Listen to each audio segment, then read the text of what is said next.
back. You're watching Startup Central with me, Nantara Rai, working from home.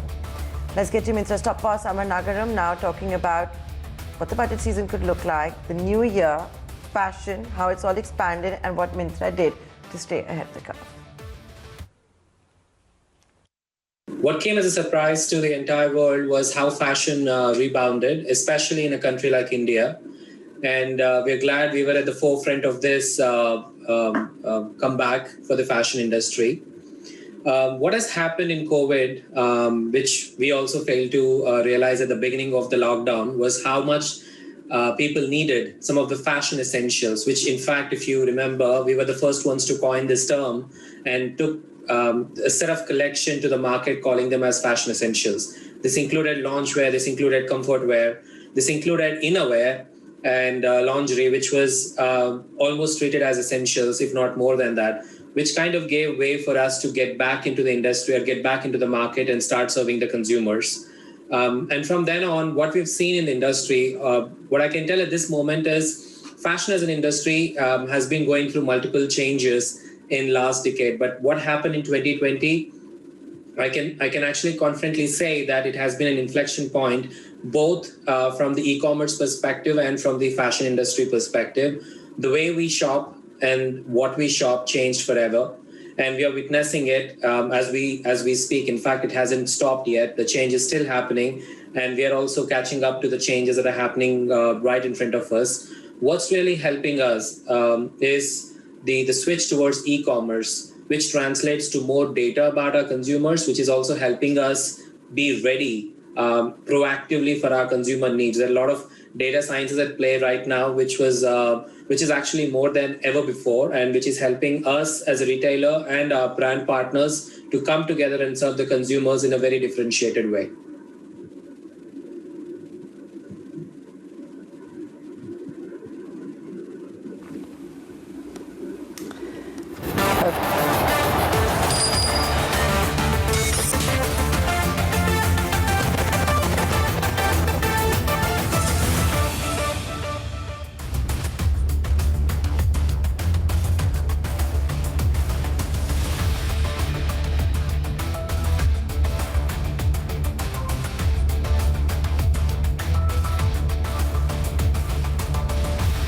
That are happening for good, and these changes are going to be a very long-term changes, and there are changes that are happening just because of pandemic and in the context of pandemic. And as an e-commerce player, we need to be very, very cognizant of what is a long-term change and what is a short-term change, and how can we work towards making short-term changes become a long-term change.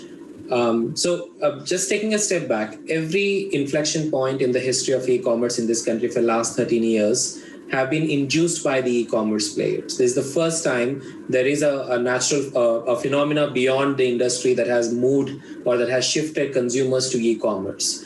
And there are reasons, we are hoping these are short-lived reasons, which is basically the safety apprehensions, the health and hygiene apprehensions. But there are also areas where we believe e-commerce can change the way the retailing happens in this country. So I'll talk about both the changes. Let me start with the short-term changes. The short-term changes are, like I said, the safety and health and hygiene apprehensions that the users have. And hoping once the vaccination rolls out at scale and once people go back to their normal life, we believe people would not mind going back to the stores. This is an area where we are focusing right now, and this is an area where we're investing right now to give that value to our consumers that, hey, here are more reasons why you should continue to shop online, not just the safety and hygiene apprehensions. Now, this takes me into the investments we've been doing to have these changes long term. One of the biggest things we've launched in 2020 was the omni-channel retail. If you see how China has done it, they called it new retail, and they've been doing it for the last 5 years very, very successfully. The whole concept behind this omni-channel retail is to bridge the gap between the offline and online. What happened in 2020 in this country was exactly that. We blurred the lines between offline and online. In fact, when offline was not even operational because of the lockdown restrictions, because of the on-ground travel restrictions, we enabled offline stores to still do business through Myntra. In fact, as we speak now, we have over 2,000 stores serving consumers through Myntra platform. So this is actually helping brands to see the business in a more holistic way rather than doing offline versus online. In fact, the world has moved towards offline and online together. So why would consumers stick with this new retail?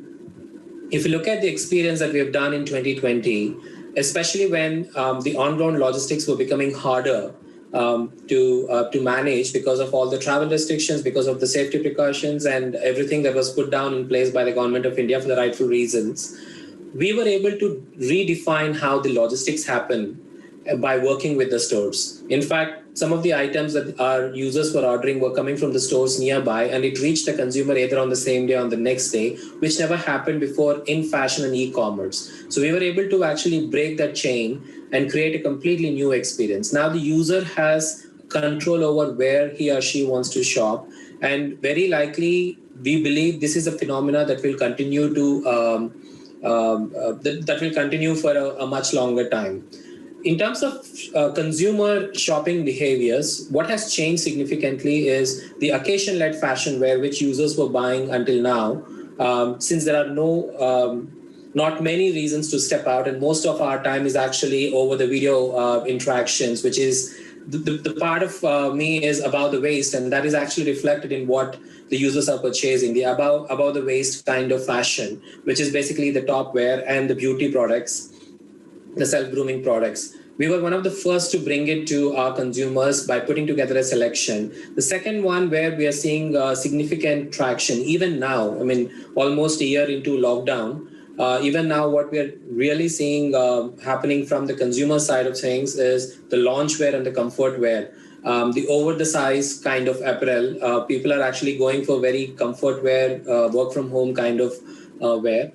That's also going on very well. Kids did phenomenally well. Beauty is still doing phenomenally well. But what changed in beauty was do-it-yourself kind of beauty. So there are trends that will continue to exist for at least until the life goes back to normalcy. And there are trends which we believe we can change for good and in the best interest of consumer experience and of the industry.